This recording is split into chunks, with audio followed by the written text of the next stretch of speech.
This is the DiPietro and Rothenberg podcast. Listen live weekday mornings from 5 to 8 a.m. on 98.7 ESPN in New York, the ESPN app, the TuneIn app, or on your smart speaker by asking it to play 98.7 ESPN.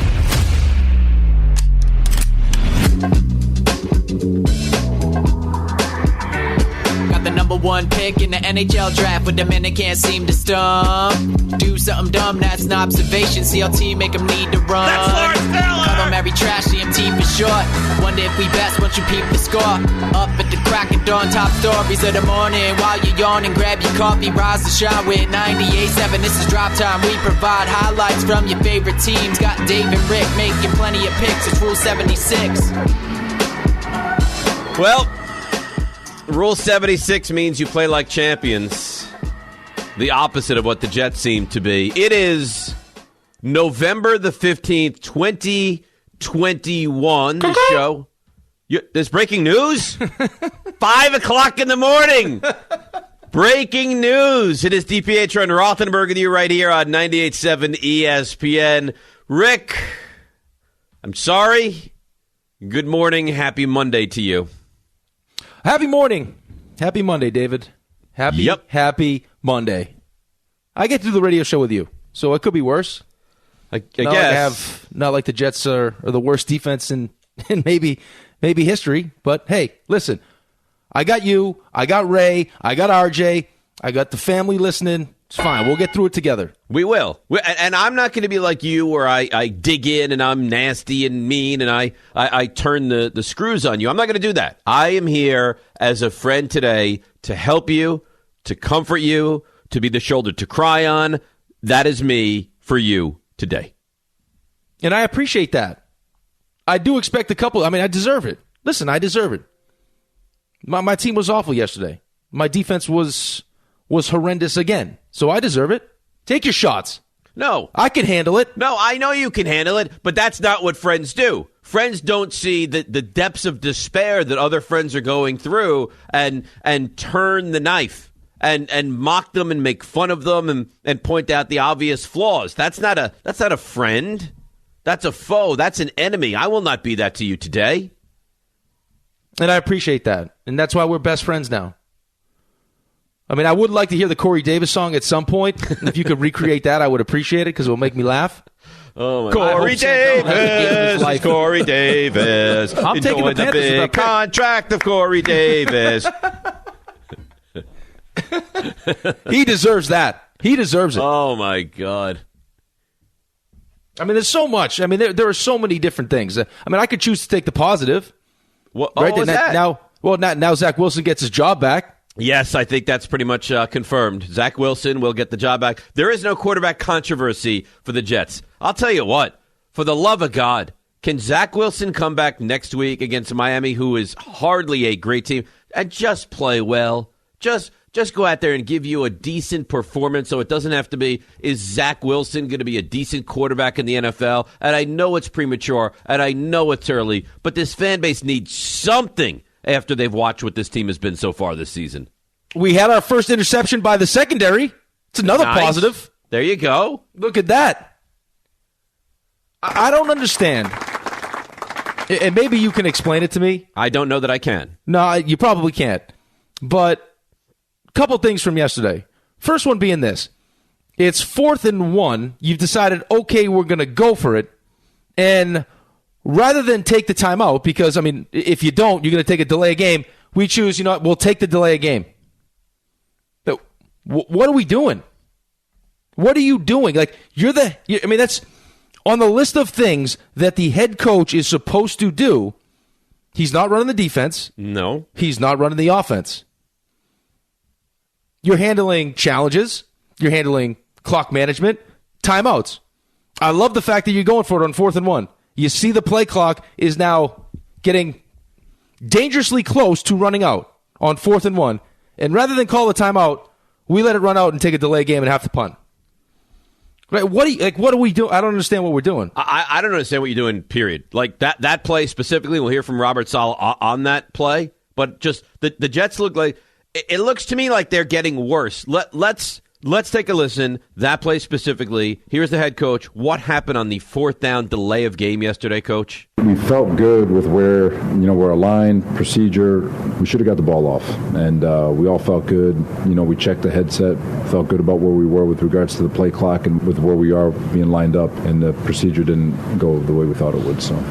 Well, you felt good, Rick. At least their headsets are working. Well, there you go. In the right direction. There you. Well, you know what? I can't say the same thing. Yeah, I mean, you got that going for you. What? Who cares? I don't care if you felt good about it. You didn't execute it. But it's not like it snuck up on you. You saw the play clock was running out. You saw it was getting dangerously close. That is your job. Take a timeout. Well, that's exactly why you have the timeouts. In that spot, it's 4th and 1. That's a big moment. Take the timeout. Give yourself a chance. Instead, you don't, and you're forced to punt. And I got to watch A.J. Klein put Mike White on the ground, and we just stand around and look at it.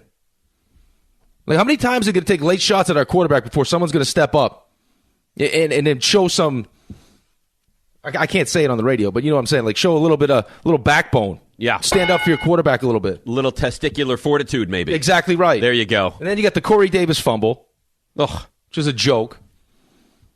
But listen, we can sit here and talk about the quarterbacks and everything else. Mike White was not good. He was bad.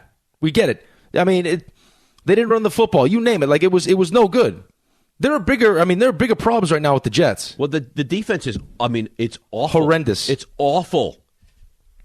How awful do you ask, Dave? I'll tell you how awful. How in the awful last 4 is games, the defense, Rick? How awful is it? In the last 4 games, they've given up 175 points, which is an average of almost 44 points a game, 472.5 yards a game, 325.5 pass yards a game, 147 rush yards a game, and teams are converting 51% on 3rd down. Oh, my God. So I saw this stat. The Jets are the first team since 1966, predating my birth, to allow 45-plus points in 3 of 4 games. That doesn't surprise me at all. Does not surprise me at all. I mean, this doesn't have in a league where it's so offensively driven. The Jets' defense is at a level that has not been seen in 50-plus years. 55 years, you haven't seen anything like that since.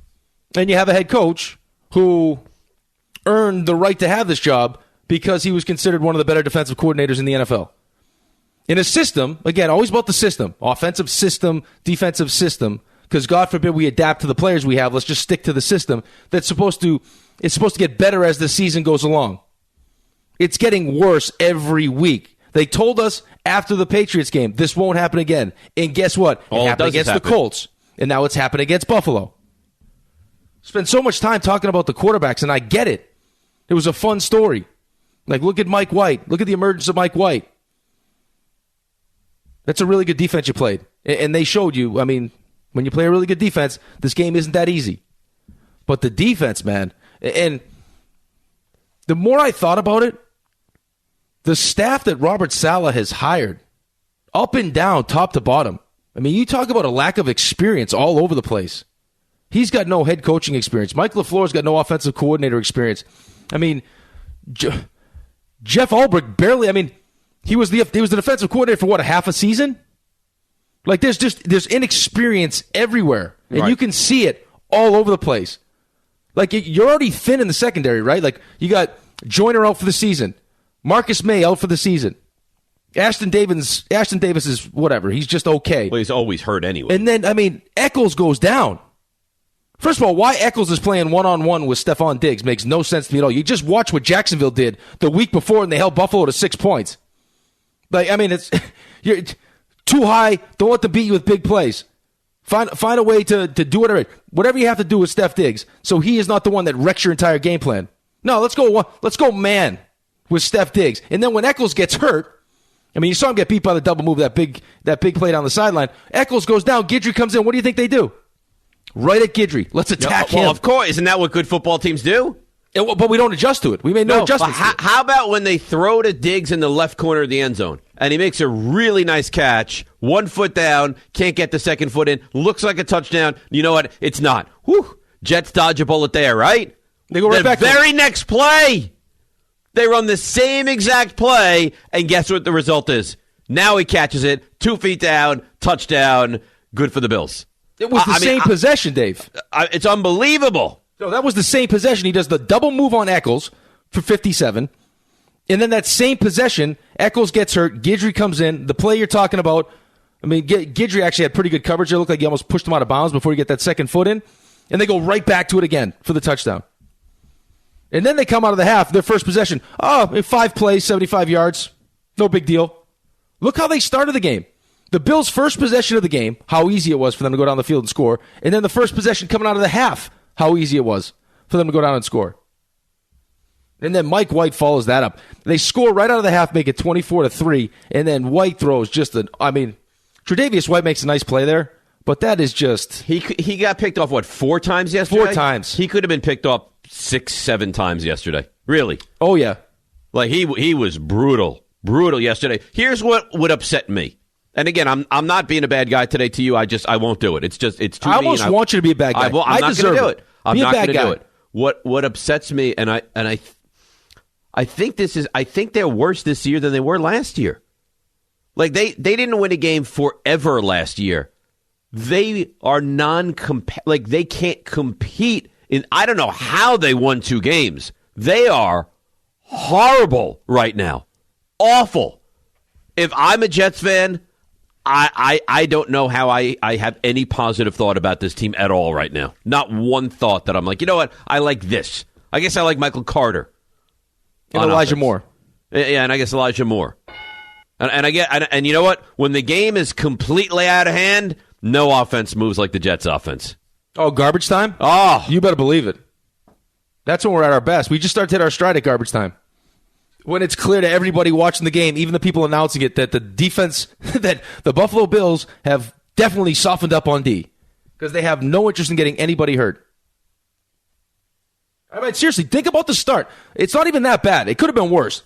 It's 17-3 with everything that happened in that first half. Right? I mean, you have the 4th and 1 delay a game. I mean, so many the holding penalties and everything else yesterday is just self-inflicted wounds. And then you got the stupid Davis fumble that you can't even attempt the field goal because he fumbles. Right? You come out of the half. They go 5 plays, 75 yards, score. Your first play of the second half, interception. And then the Bills on 2 plays, go 64 yards in a minute and make it 31-3, and then it's night-night. Game over. It's amazing. It really is. What's amazing to me is 4 weeks ago you had that game against the Patriots. Like you said, you'll never see this again. It's a one-off.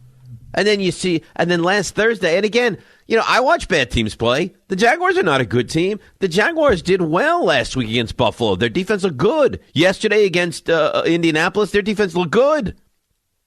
I watched Jonathan Taylor just up. I mean, they could have scored 70 points. You watch these games now, and it feels like the opposition could score. Name their number. Like Buffalo stopped at 45, but Buffalo could have scored 55.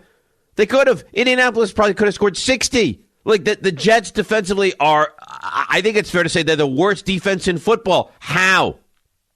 How is that possible? How are we here that this coach and this GM, and I'm sorry, and Greeny had a really aggressive tweet at Joe Douglas yesterday. I don't know if you saw it, but how can you not be beside yourself if you're a fan of this team right now? No, of course you have to be. I mean, there's question marks all over the place. I mean, you question if Zach Wilson is going to be the right pick at 2 to be a franchise quarterback. You question if Robert Saleh is the right hire as the head coach. Is Joe Douglas a good GM? I mean, there's questions all over the place. And the team, especially the defense, is getting progressively worse. And oh, by the way, you're playing a Miami team that the way they've struggled, you thought, okay, we have a chance to win this game.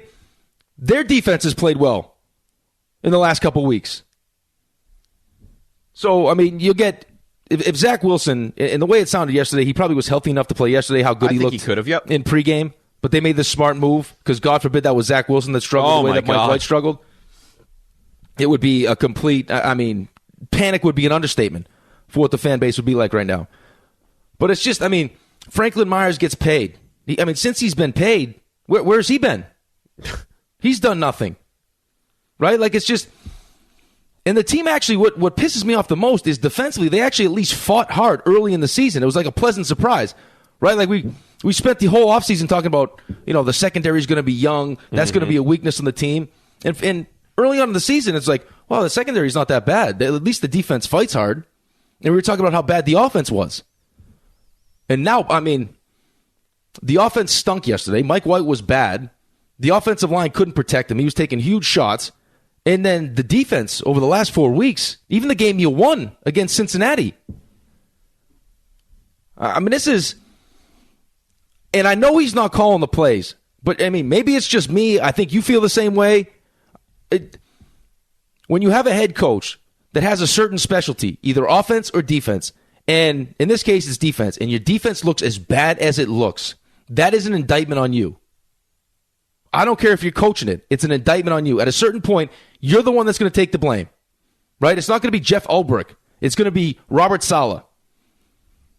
So if you have to take over play calling, whatever you have to do, you got to fix it because this is embarrassing. It is, and now your schedule gets easier. So if it doesn't get better, you start to point fingers big time on this Jets team. Thanks for listening to the DiPietro and Rothenberg podcast. And welcome aboard. Catch the show on demand wherever and whenever you want. Just subscribe to us, rate us, and review us wherever you get your podcasts.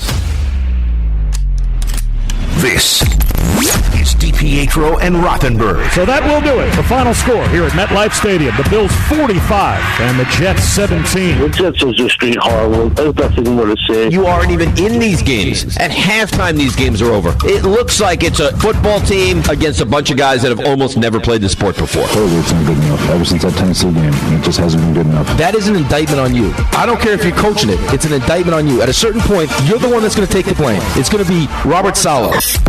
This is DiPietro and Rothenberg. One player on the Buffalo Bills that you said to yourself, this is the guy we could not have wrecked the game. Buffalo Bills went out and got who? Tay Diggs. Stephon Diggs, because they everybody. It's Tay Diggs. On 98.7 ESPN. Tay Diggs had a day yesterday. Josh Allen had a day yesterday. What did Allen throw for 366 yards? Was that his total yesterday? You know exactly how many yards he threw for. I thought I had seen 366. That's a lot of yardage. 366 yards. Oof. That is correct. That's a lot of yardage. Yeah, I don't know. Tay went for 162 of them. And you're right. It's not an offense you look at and you're like, God, we got to slow down. Sanders is fine. Gabriel Davis is fine. Cole Beasley's a good slot receiver. But their running backs don't terrify you. It's not like there's five guys. It's not like the Chiefs, right? It's not like the Chiefs where you're like, there's Kelsey, there's Tyreek, even this Darrell Williams all of a sudden looks like he's a good running back. There's one guy. Just slow down Stephon Diggs, and honestly, if Gabriel Davis had gone for 160, you'd say, you know what? At least it wasn't the guy that beat us. At least they made someone else beat them, and he did. To allow Stephon Diggs to torch you all game long it's such a bad look for this team. All game long. Listen, all game long. It didn't feel like you made any adjustments to fix the problem. In fact, it got worse as the game went on. No, I'm telling you, in that one possession, and we talked about it earlier in the show, where, the possession where Echols ends up he gets hurt during the possession and Guidry comes in. But it was... That one possession was pretty much the definition of what went wrong yesterday with the Jets defense. So you got the double move on Echols. That goes for 57. Echols ends up getting hurt during the possession. Guidry comes in. They attack Guidry immediately. You won't say his first name, will you? You refuse to say it? No, I don't love the name. Javelin Guidry. Right at him. Diggs makes a really nice catch. Ends up, didn't get both feet in bounds, so it's incomplete. So they luck out. All right, we dodged a bullet here. Whew. All right. Right back to it. Boom, touchdown. 17-3. Corey Davis, he gets the fumble. He has the fumble. Cue the Corey Davis song, please. And then 4th and 1. No, we don't need a timeout. We're going for it, which I love. No, we were on the headsets. The headsets sounded good. Everyone was comfortable. We just didn't We didn't snap the ball in time, so it was a delay see of game. Play clock running like it's 5. All right, you know what? Maybe 3, 2, 1 at 1. At 1, why wouldn't you? We're not ready. We need to take a timeout. We're not happy we have to. It's the position we backed ourselves into. Take a timeout. We're frustrated. We're annoyed. But you know what? At least we can go for it on 4th and 1. Yeah. Well, that's the point. That's the goal, right? Like, you made that decision. 4th and 1. We like the play call. We're going to run it. So if God forbid, worst case scenario is, for whatever reason, we're at 3 seconds on the play clock and the ball's still not snapped, and it doesn't look like we're going to snap the ball, call timeout. Call timeout. I mean, I don't know what you're saving them for at that moment. It's a big play in the game. Yeah, but you don't. I don't you take know. the late game and you punt. I don't know. It's troubling. It's awful. It's concerning. It's all those words are accurately used right now. It's time for some Straight Talk, brought to you by Straight Talk Wireless. Let's take a listen to one Rob saw. We'll get to your calls in a moment. 800-919-3776. Let's take a listen to what he says about the defense. Here he is, firstly, on the struggles with his defense. Clearly, it's not good enough, especially ever since that Tennessee game. It just hasn't been good enough. Atlanta, we played all right, but ever since that bye week, just not nearly as good as we want it to be, and it's something that we've got 8 games left, and from coaches to players, we got to find a way to get better every day, or otherwise you're selling yourself short. I mean, they have been dreadful. Cincinnati put up over 30. New England put up over 40. Colts put up over 40. This game over 40. It's not easy to give up 40. I mean, they've allowed 30-plus points in 4 straight games, and 3 of the 4, they've allowed 40-plus points. Well, I mean, Patriots scored 50. Yeah, but it's just not easy. Really. This is not tongue-in-cheek. It's not easy to give up 40, 50 points just week in and week out in this league. Against this defense, and I can't even tell you how many times I wrote it. I'm sitting here looking at my notes from the game. That was way too easy for the Buffalo Bills. Their first possession, they marched down the field. Like they weren't even playing against the defense. They went 5 plays, 58 yards in just under 2 minutes. And scored a touchdown. And then to start the second half, same exact thing. Marched straight down the field. And, I mean, you gave up 21 points in the third quarter. So, I mean, that's, again, we could spend all this time talking about how bad Mike White was. Zach Wilson's going to get his job back, which may be a blessing in disguise, I guess. I hope so. Because now he looked like he was healthy in pregame warmups. He'll be healthy going into a game against Miami, whose defense is pretty good too, but we'll see what happens. But the real issue right now is this defense. It stinks. It really does. And that's the one thing you'd say, well, Saleh's a defensive mind, right? And it'll get better as the year goes on. It's getting worse. You're going in the wrong direction. Speaking of that, do you feel like the defense has to go back to kind of square one now? Here is Robert Saleh. Our system prides itself on being able to get better as the year goes on, and obviously, clearly it's not happening, but it is to look at the fundamentals and look at the way we do things and all the way across the board, the way we're asking, what are we asking our players to do, and then players to be able to look in the mirror and see if they're executing exactly the way we want things executed. So there's a lot of things to look at, and we've got 8 games. Obviously, from here on out, we got to find a way to get better. Better as the year goes on. I mean, really, honestly, they're getting progressively worse as the season is going on here now. They've given up 175 points in the last 4 games. 175 points. Have you ever heard of anything like that before? I'm being sincere. It's almost 44 points a game. That doesn't happen. No, and it probably, I mean, let's be honest, it could be worse. It could have been worse. Oh, the Colts could have put up 60 if they wanted. Easily. So I don't know how it gets fixed. I mean, your secondary is ravaged by injuries. It's no good. I mean, you very rarely put any pressure on the opposing quarterback. So when you couple that with the fact that, I mean, you had 5 turnovers yesterday. You had the 4 interceptions and the fumble. I mean, what do you expect to have happen? Yeah, but this is a special brand of horrendousness. Let's tell you, this has been some Straight Talk, brought to you by Straight Talk Wireless. No contract and no compromise. DPHR Rothenberg, presented as always by Progressive Insurance. Let's get back to the phones. 1-800-919-3776. I'm interested to hear how Ira in Staten Island sounds this morning. Good morning, Ira. Hey, good morning, Dave. I'm actually in a really good mood this morning. I'm getting through my workout, listening to the entertainment from you guys, because I'm past the point of that's it. It's a total embarrassment. We get to a point we can't even break games down anymore because they're non-competitive games. But this coaching staff, I saw it with LaFleur after week 1. It's the entire staff is so out of touch and so in over their heads, including the head coach. Because guess what? Josh Allen last year, RJ probably knows this, he torched the 49ers with Saleh as a defensive coordinator. He comes back with the same game plan. Didn't he learn anything from Todd Bowles trying to blanket Sammy Watkins with Revis with the playoffs on the line one-on-one? Nothing worked out with that. How do you not make adjustments? Rich, you mentioned it.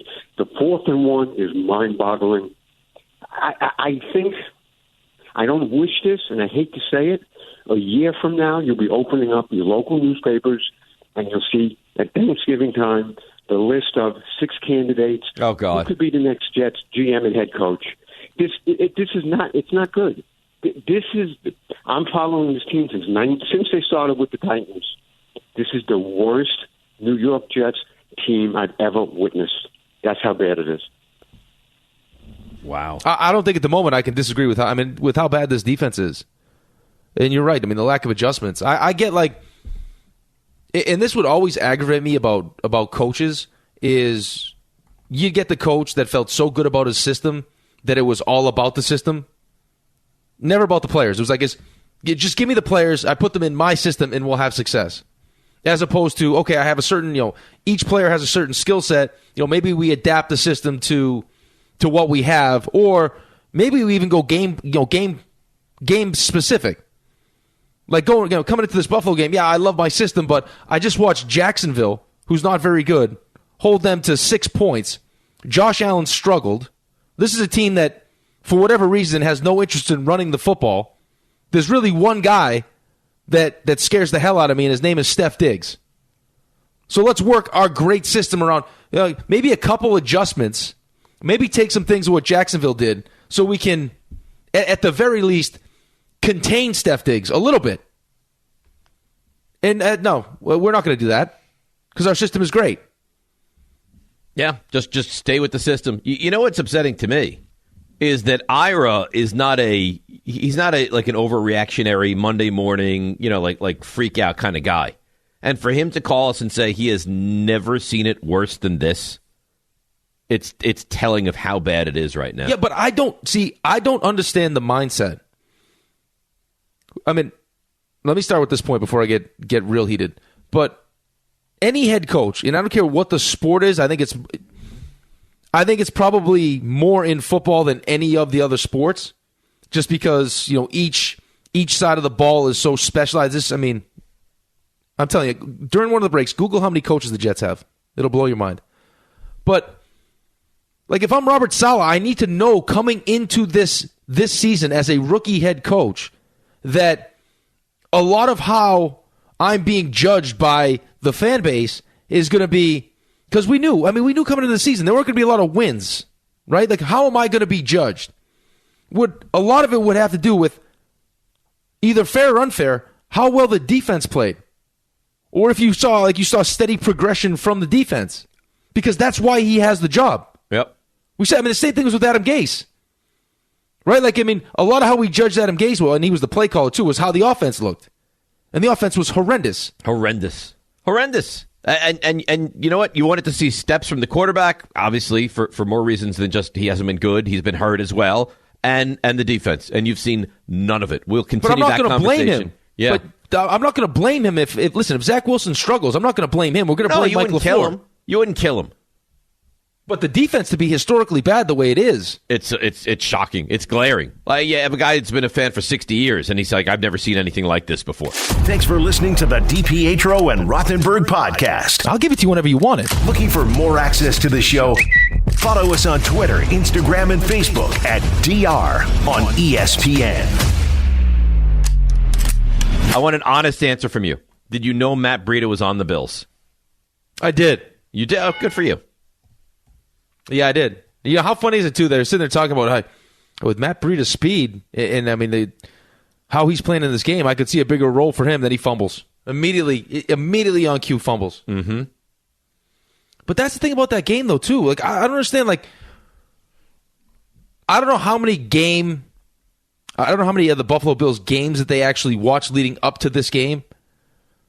But I would imagine it's at least a couple. It's got to be more than that, though, because you're playing them twice. They're in your division. On top of what you saw last week against Jacksonville. They scored 6 points. And then to come out with that defense, like, you know they don't want to run the football. They're not good at it. They don't want to do it. They can't run the football. Like, make them run the football. Instead, no, we'll go single high and we'll go man with Steph Diggs. And we won't travel. Bryce Hall won't travel, who's our best corner. We'll just, because it's not what we do. So we'll let Steph Diggs just go wild. Just run wild on us. I just don't understand it. And maybe it's personnel. It just doesn't make any sense to me. No, it doesn't make sense. Personnel or not, you would never play one-on-one coverage against Steph Diggs. Like, why would you ever do that? But they did. But why? But you're right. It's a great question. They can't run the football. You drop so deep that they have no choice but to run the football. Just assume, you know what? At some point, they're going to run for a yard and set up a 2nd and 9, or have a holding penalty and set up a 1st and 20 and get themselves behind the chains and behind the sticks. Instead, this is what we do. This is how we do it. And you know what? Maybe it's not a great way to attack Buffalo, but that's what we do. I'm Robert Saleh, and that's what I do. Yeah, but I thought you had this great front four, right? Like, you know your secondary's bad. You know it's banged up. Joyner's out. May is out. You lose Eccles in this game. The guy that you can't afford to beat you is Steph Diggs. And all I hear about how great this front four is. All Robert Saleh does is talk about how good this front four is. I mean, come on. Of course it's not. So if that's the case, I mean, if you really think that in your heart of hearts that your front four is good, which they're not, I mean, they barely put any pressure on Josh Allen. It's, all right, let's play, I mean, like you just mentioned, let's let them go 10, 12, whatever it ends up being, to get down the field and beat us that way. Let's make them do something that we know they don't want to do. Have you seen a game plan from Robert Saleh yet that you say, you know what? He's a bright defensive mind. Like, they really get it. I haven't seen that yet. I don't know if he's capable of doing both at the moment, though, Dave. It looks like his head is spinning. Like, the fact that you don't call timeout and then have that explanation afterwards as to why you didn't call timeout makes because we felt good about it. Well, I don't care how good you felt about it. Yeah. How good do you feel when the play clock reads 0? Yeah, like at 1 second, you still feel good about it? Yeah. I wonder if you could have slowed down time and gotten into his ear. How do you feel about this? Feel great, right? Plenty of time. It was just like, we're going to get this off. We're going to get no, you're not. You didn't. No, you're not. And you needed to. It's terrible. Todd in West Islip. Good morning, Todd. You're on 98.7 ESPN. What's up, fellas? So I was actually there yesterday. Every time I go to a game lately, it feels like I just say to myself, why did I do that? 45 minutes to get in, 3.5 hours to get home. But, the worst Where do you live? I live on Long Island. Islip. West Islip South Shore of Suffolk County. But the problem is that there was traffic absolutely everywhere yesterday. And I don't even think it was coming from the game. I just think it was coming from people coming home from wherever they were. But I can only tell you it was painful. I was in that stadium. Thank God for MetLife. I was in the MetLife suite itself, so I didn't have to pay for alcohol, because if I had to pay for alcohol, my wife would have said, you spend all that money to go to these games and you suffer. But on top of that, watching the game and watching it from above, I can't believe how outnumbered we were in our own stadium. There was more Buffalo fans there than there were Jet fans. They were loud. They were cheering. It was the only game I've been to over the course of my life that was worse than that was when Sam Darnold was seeing ghosts. So I just have to tell you, there was no game plan. There was no preparation. We sat there. We said, all right, we're getting the ball. Maybe we could do something on offense. Again, absolutely nothing. I don't understand. What are we doing as a team? What are they doing? Are they game planning? Why is it that every other team in this league comes out with a solid first drive? Because that's what you're working on all week. Yet we come out and we can never get anything done. And our defense can never stop a cold. So I'm just saying, I think until they can prove to me and probably thousands of other Jet fans that they're there to play, that's when we'll spend our hard money to go back and enjoy those games. But, gentlemen, that was bad yesterday. That was horrible. I'm sorry, Todd. You know what I mean? Todd has to endure to be at that game and then have a takeover from the Bills fans. It's almost like, the way he described what the stadium looked like, it was almost like Jets fans knew going in with what they saw from Buffalo against Jacksonville and how bad this defense has been. They're like, nah, we're all set. We'll watch this one at home.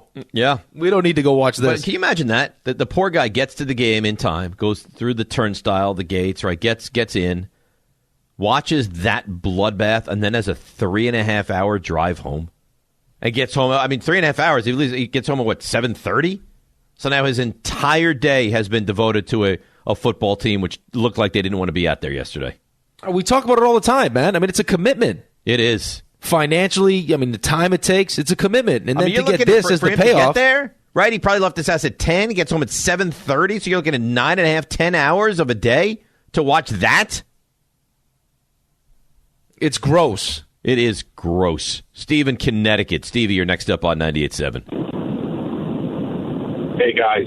I'm 58 years old, and the only way that I can think that I became a Jet fan is because when I was 6, they went to the Super Bowl, and probably from there I said, hey, I'll be a Jet fan. There's no identity. There's no culture to this team. Where do you ever see anybody coming back and the old Jets and being proud to be a Jet? And then you look at Saleh, who's supposed to be the next great guru coming out of here, young coach. He's got the predictability of Joe Walton and the expression of Todd Bowles. This is ridiculous. Even watching the Mueller just said, do they watch the tape? Every other opposing team is wide open. What kind of defensive scheme does he put together? This is getting ridiculous, and I honestly think that Woody and the rest of the Wood family, they just sit there and say, hey, guys, you know what? This is New York. Take the money. In 3 years, you know what we'll do? We'll say we're rebuilding again, and then we'll get rid of another coach, and then we'll rebuild again. When does it stop? The bleeding just keeps going on and on and on. But, Steve, that's part of the problem, though, Steve. We came into the season as fans being sold hope, right? The hope of a new quarterback, a young, smart, good-looking head coach. And that hope has lasted all of 10 weeks. People are already turning. Already, because he's not wrong, man. Look at... It's 17-3 at the end of the first half. And it felt like it should have been worse than that. Let's be honest. But it's 17-3. Right? You're coming off the Corey Davis... Yeah, the Corey Davis fumble, all of it. So it all sucks, right? And then you go first possession. So the Bills deferred. They're going to get the ball to start the second half. And I got to watch Steph Diggs catch a 23-yard pass down the left sideline with, guess what they're doing again? With Javelin Guidry in man coverage. So that's how we're coming out of the locker room. We just watched it. They're going to attack him. Every time Steph Diggs is lined up with Javelin Guidry one-on-one, the ball is going that way. Every single coaching. Time. And that's exactly what they should do. And that's how we start the second half. And then it just gets worse from there. Yeah, listen, I'm sorry. The only thing I can tell you is guests on the show appear via the Goodyear hotline, and here's a little bit of a bright spot for you. It's time to go around the league. It's time to go around the league. All right, let's go around the league, and it's brought to you by Jack Pocket. Well, this was a surprise in the nation's capital. How many people do you think FedEx Field holds? How many people do you think could fit into FedEx Field if they wanted to? Any guess on that? How many people can fit into FedEx Field? I'm going to say... Capacity would be what? 70,000. 82,000. Wow. 82,000. Do you care to guess how many people they claim went through the turnstiles yesterday? 37,000. 52,000. No, nice. And there's no way they No have, chance. I don't know that they opened up the upper deck of FedEx Field yesterday. Well, how can you sit in the upper deck? I mean, wasn't there one of the games where there was poop water leaking on people in the upper deck? Yes. But then don't you want to be in the upper deck? No. Right? Why would you want to be up there? Well, because at least you avoid the poop water raining down on you. I don't know. And the Washington football team went out there and played a really good game and really had their way against Tampa. And Bruce Arians, the head coach of Tampa, oh my, he was not happy. Take a listen to this. Energy and passion is very fixable. The penalties, they got to get corrected sooner or later. The first play of the game, we're shifting and we jump off sides. I mean, they don't even run a play and we jump off sides. That's just the stupidity has to go away if we're going to go anywhere. No, it has nothing to do with ability. It's all about execution and being a smart football team. We're a very dumb football team. Now, I had a feeling coming into this game, no Gronk, no Antonio Brown, Godwin was questionable. I didn't think that this would be a Washington win, but I thought it would be a somewhat competitive football game. Yeah, I don't know if I felt the same way. I thought, after how the Bucs look going into the bye and what Tom Brady usually does coming out of the bye, again, those conversations, right, about who's more important, Brady or Belichick, I don't know if you can separate the both. Because this is Tom Brady coming out of the bye, and you just heard Bruce Arians, and they lose to the Washington football team, who stinks. How often does Bill Belichick lose coming out of the bye? Very rarely. Rarely. Did you hear the stat by Shefty that he tweeted out? It said for the second consecutive week, 4 teams, Carolina, Miami, Minnesota, and Washington, entered the week with a 500 or below winning percentage and defeated a team that began the week in first place or tied for first place. There's been 8 of these wins in the past 2 weeks. Some crazy things happened in the last couple weeks. One of them. Crazy things happened in the last couple weeks. Yeah, there really are. Last week we saw a crazy thing with Denver just obliterating Dallas. Well, yesterday Dallas had some fun of their own as they just. How about that one? He's been waiting on that, huh? But you know what? I'm in a good mood today, and I'm going to be kind today. I'm not going to go after Santiago today. He deserved it. He earned it. 43-3, the final. A non-competitive game. His Cowboys really rebounded beautifully and just destroyed Atlanta, who had been playing some pretty decent football. And Matt Ryan had been playing well. Did not play well in this game. You expected Dallas to come out this way at home. Especially, too, this is the other thing you got to take into account, too, is, and Santiago, you can correct me if I'm wrong, but that defense seems to really, really like Dan Quinn.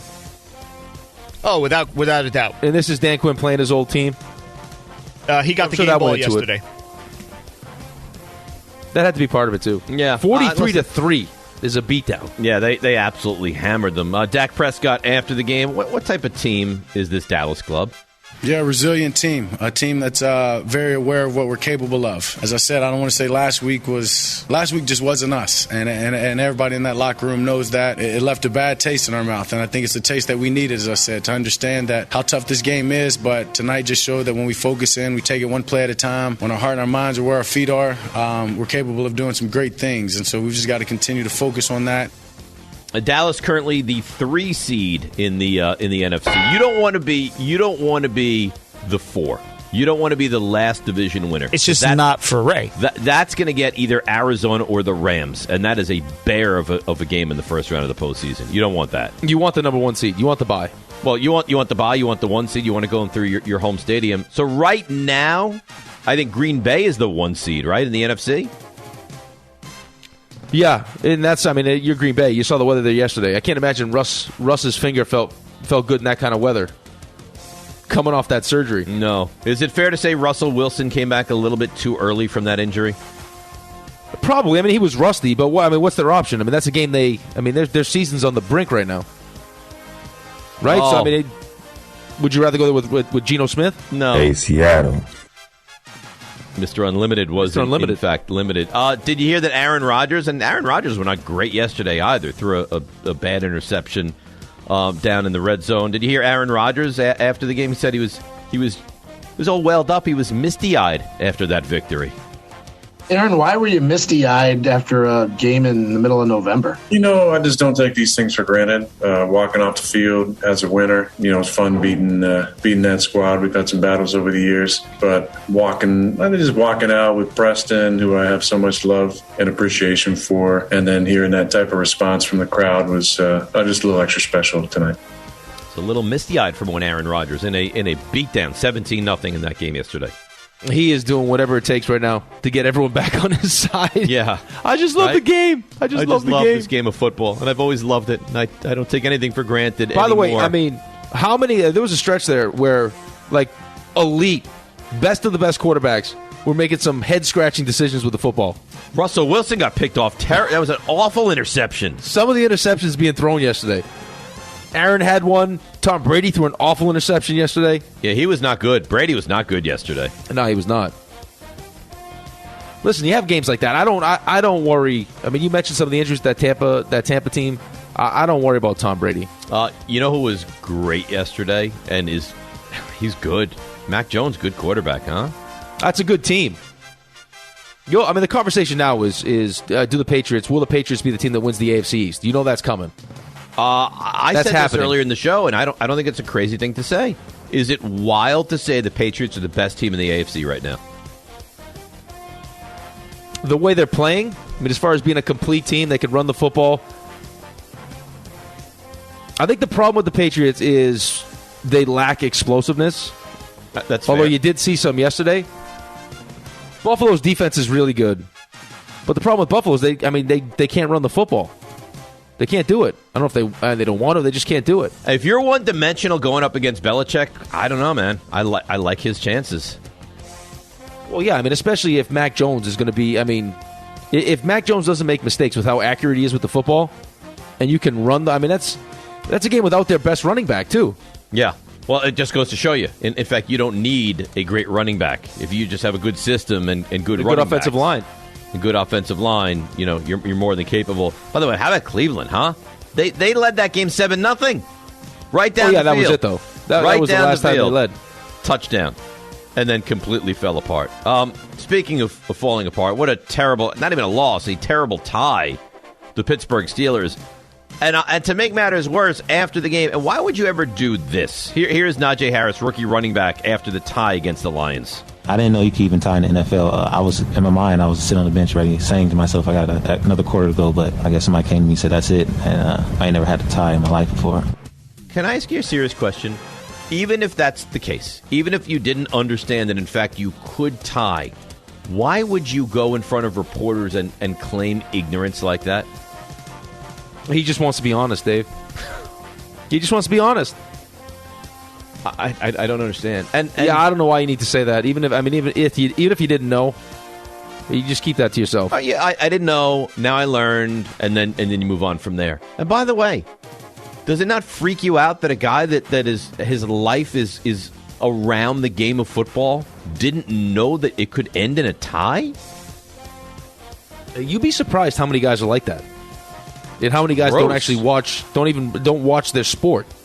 It's repulsive, honestly. It was an awful roughing the passer in OT in that game, too, against Pittsburgh. Awful. Terrible.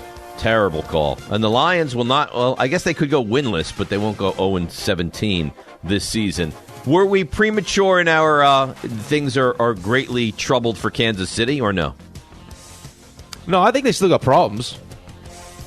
I mean, even that throw he made to Williams in the end zone. I mean, that's a great catch. That's a sketchy throw, though. I mean, those have been throws that have been getting picked off. Last night they didn't get picked off. I'm interested to see what happens with Vegas now, too. With everything, I mean, that's a resilient team, but there's only so much you can take. Maybe they've reached their limit of what they have. Yeah, there's only so much you can take. But, I mean, Kansas City's defense, as long as they continue to trend in the right direction, it's tough to quit on Pat Mahomes, man. When you see the amount of talent this guy has, it's tough to quit on Pat Mahomes. All right, have to pick right now who wins the AFC West. No, I think Kansas City. Kansas City. So they were in big trouble, and now we're back to Kansas City, who wins the division. Because Chargers yesterday, oof. Herbert was not great. Minnesota, I can't figure out Minnesota. And they, I guess you can say, saved their season by beating the Chargers out in L.A. Yeah, I don't know what's going on with the Chargers either. I mean, that game was set up for the Chargers at home. Although there are a lot of Vikings fans. They got to figure that out. The Chargers really have no home field advantage at all. At all. No. But I expected them to win that game. That's too soon for them, I guess. You have to say, like, maybe they're a little bit ahead of schedule. They're not ready yet, but I guess. It feels like there's too much. There's too much talent there. Eckler has not been great. Their defense is not good, and they lose that game at home yesterday. At the end of the game, they were down 7, 3rd and 20 for the Vikings. They pick up 18, and it's the trend in the NFL. They go for it. They run a pitch to Dalvin Cook. He picks up the first down, and to their credit, Minnesota saves the season. How good is Justin Jefferson, by the way? Oh, God. He really is. He is so good. The receivers and the running back on Minnesota are just as good as almost anybody in the league. And there you have it. That is Around the League. Thanks for listening to the DiPietro and Rothenberg podcast. And welcome aboard. Catch the show on demand wherever and whenever you want. Just subscribe to us, rate us, and review us wherever you get your podcasts. Rex Ryan here on the show. Rex, I don't even know what to say. Like, there's so many ways I could attack this interview with you with the Jets, but I guess let's just say this. Is the Mike White experiment now over with this team? Yeah, but, I mean, it should have been over before this game. Like, there are some people that actually thought that this kid, like, hey, we might have found our quarterback. Yeah, it's Zach Wilson. Like, stop already. And, you know, I loved it when they interviewed him last week, and he goes, I should have been the first overall pick. Correct me if I'm wrong. Did he play another sport or something? Like, I'm not. Was he a hockey player? Was he a baseball player? But he damn sure wasn't going to be the first overall pick in football. But we saw that. He got it's good. Get the 4 interceptions out of the way and get out of here. You had your moment in the sun. Great. Congratulations. But, I mean, come on. Zach Wilson is the guy.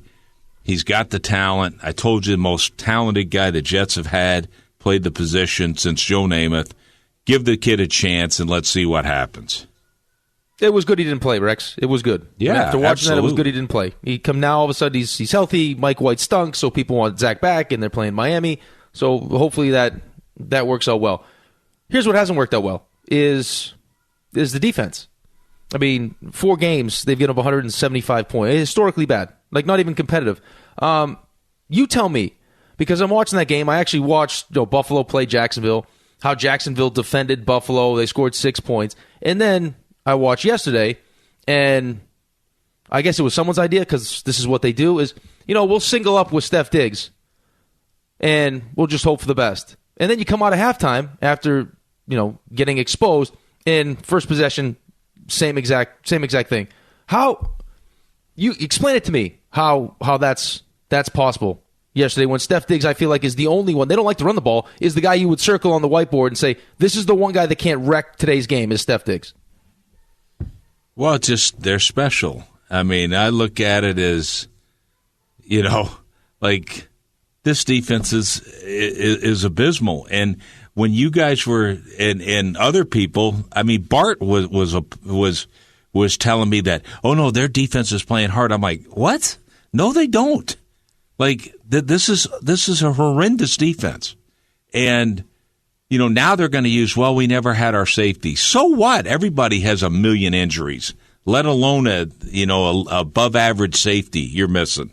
I remember playing without 5 corners. It never looked like this. I think we were 5th in the league that year in defense. This guy's supposed to be a defensive guru. I heard everything, and I take it personal on this one.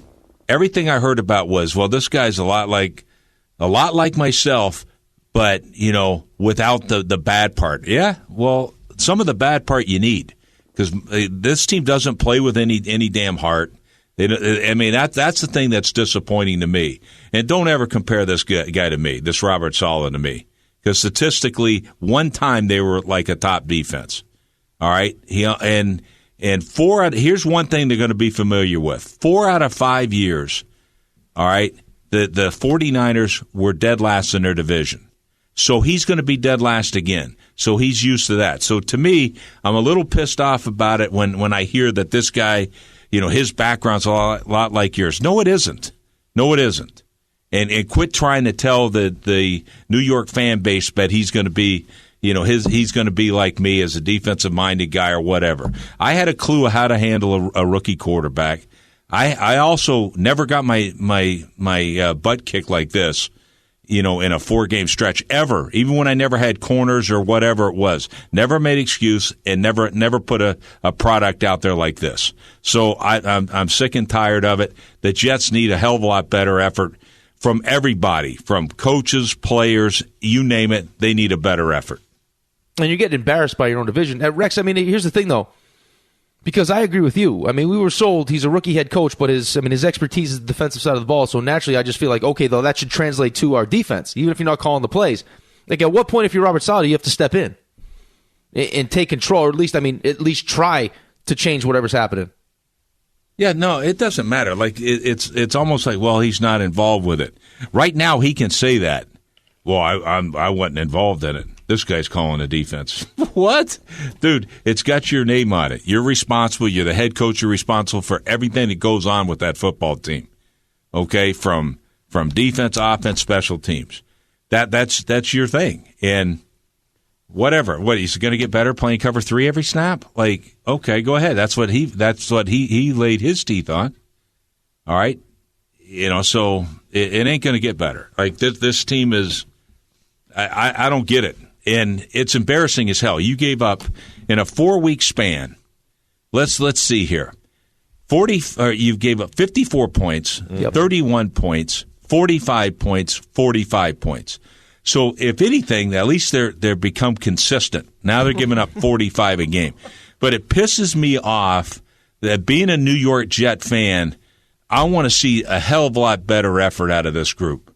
And that's where I'm ticked off. The best thing happened, I think you're right, Zach Wilson got to sit back and never had to play in this, okay? We got to recognize the fact this is the guy that's going to take us forward, Zach Wilson. Let's get behind him.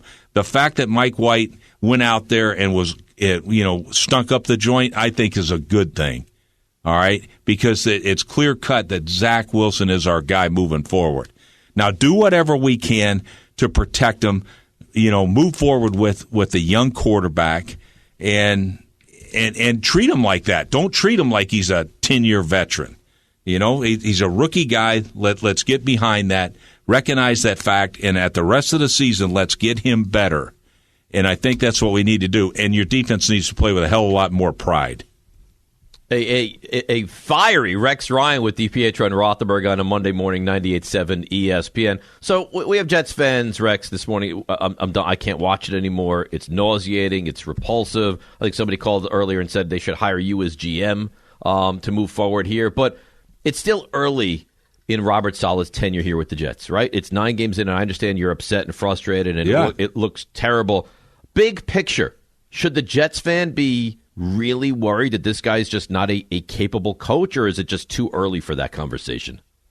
No, something has to change. Look, Woody Johnson's not going to come in and fire Robert Saleh, okay?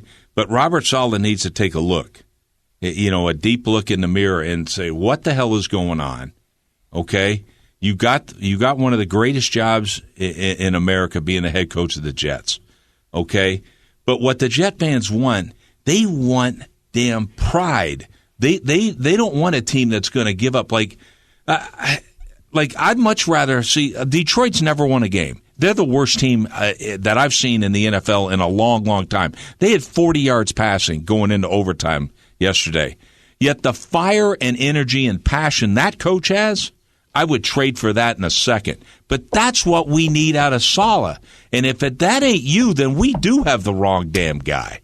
So that's what I want to see out of him. And if he's got to challenge his coaches, that's what you got to do. Look, I got in fights with coaches, all right, and my own staff that nobody knows about because they weren't passionate enough.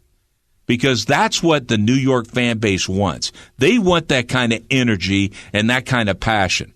And Jet fans, don't give up on this team. That's your team, all right? They just got to fix some things.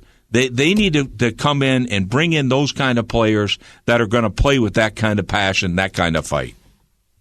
See, that's the one thing. There's been numerous things, but doing this job now as opposed to playing and now becoming a fan myself, there's nothing worse as a fan than feeling like you care more about the game than your team does.